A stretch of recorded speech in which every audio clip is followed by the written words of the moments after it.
Bonjour à toutes et à tous, on démarre ce tour de la presse sportive en France avec le Paris Saint-Germain. La saison dernière, Mauricio Pochettino a fait le choix de ne pas instaurer de hiérarchie chez les gardiens, une décision qui a causé pas mal de soucis entre Gianluigi Donnarumma et Keylor Navas. Un problème qui devrait cependant être résolu avec le nouveau coach Christophe Galtier qui par ailleurs a confirmé lors de sa conférence de présentation qu'il a toujours défini un numéro 1 et un numéro 2. Et comme le rapporte l'équipe, le choix de Galtier devrait se porter sur le jeune italien. C'est aussi le souhait des nouveaux décideurs parisiens. Reste à régler le cas du gardien costaricien qui n'avait pas pressé son rôle la saison dernière, mais qui avait tout de même maintenu son envie de rester dans la capitale. On apprend d'ailleurs via le Parisien que le PSG serait proche d'un accord pour un partenariat avec le SC Braga, un moyen d'assurer une porte de sortie pour certains indésirables ou jeunes en recherche de temps de jeu. En parlant de jeunes, la Gazzetta dello Sport assure que Gianluca Scamacca sera parisien la saison prochaine. La Tour de Paris lance le journal au papier rose avec le buteur italien sous la tunique rouge et bleue. Enfin, pour être complet sur l'actualité dans l'Hexagone, l'OM a annoncé hier le départ de son emblématique gardien Steve Mandanda. Il a signé dans la foulée pour 2 ans au Stade Rennais comme le relaye la Provence. De son côté, la Marseillaise a tenu à rendre hommage à la légende olympienne en revenant sur 5 dates clés de sa carrière. Et décidément, ça commence à pas mal bouger à l'OM puisque ce matin, le départ de Nemanja Radonjic a été annoncé. Le Serbe file en prêt du côté du Torino. On file en Italie où le feuilleton Matthijs de Ligt bat son plein.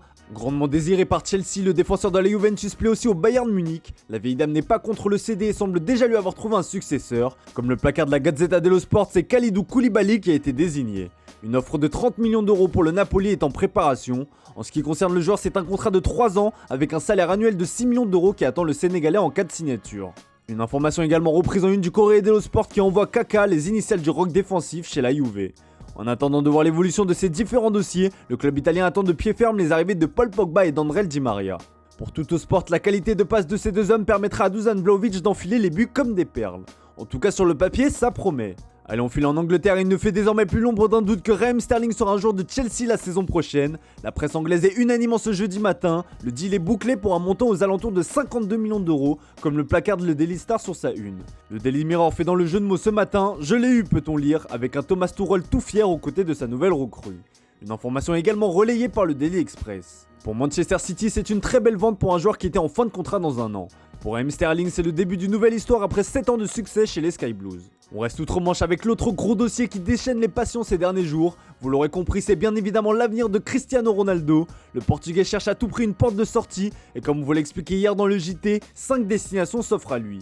Mais Manchester United n'a pas déposé les armes et entend toujours conserver son quintuple ballon d'or comme l'explique le Manchester Evening News. A l'instar où les rumeurs de départ ont vu le jour, des noms pour remplacer le Portugais sont apparus dans la presse. Il y a eu Anthony de l'Ajax mais aussi Paulo Dybala qui est libre de tout contrat depuis la fin de son aventure à la Juve. Mais selon le tabloïd anglais, cette piste n'est pas liée à CR7. L'intérêt des Red Devils pour la Joya remonte à 2021 et il n'est donc nullement considéré comme un potentiel successeur à Cristiano Ronaldo. De son côté, The Sun a des informations contradictoires. Selon le tabloïd anglais, Manchester United s'est résigné à perdre son joyau. Bon, en tout cas, là, il n'est pas question de rumeurs et pour cause. Le Bayern Munich, qui était cité parmi les potentiels intéressés, s'est retiré de la course. Dans une interview accordée à Kicker, Oliver Kahn a mis fin à la rumeur. C'est un grand joueur, mais l'arrivée de Cristiano Ronaldo ne correspondait pas à notre philosophie, a-t-il tout simplement lâché. Enfin, pour être complet sur l'actu du club mancunien, le transfert de Frenkie de Jong est en très bonne voie comme le relaye le Daily Mirror. Le Manchester United version Ten Hag prend forme. On vous parlait de Chelsea tout à l'heure, et bien décidément les Blues ont un appétit d'ogre. Déterminé à réaliser un premier mercato de folie, le nouveau propriétaire Todd Boehly se lance désormais à l'assaut d'une pépite portugaise du nom de Matheus Nunes.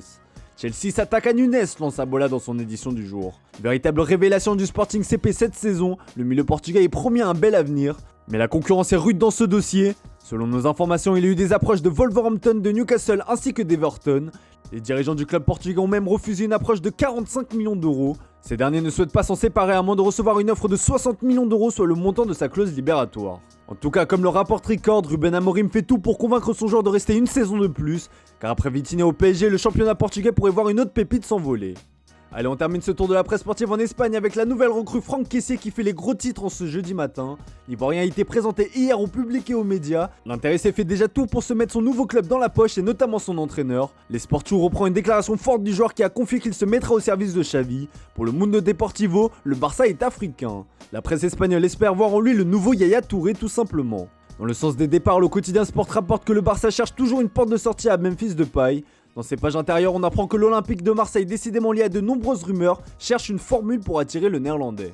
Et on termine avec la petite bombe du jour signée Sport. Sur son site, le média espagnol révèle qu'il existe des tensions entre Lionel Messi et Kylian Mbappé. Les deux hommes seraient en conflit et ce à cause de l'avenir de Neymar. Lors du feuilleton de sa prolongation, le Français aurait indiqué à ses dirigeants ne plus vouloir du Ney dans l'effectif, ce qui n'a visiblement pas plu à l'Argentin, très proche du Brésilien.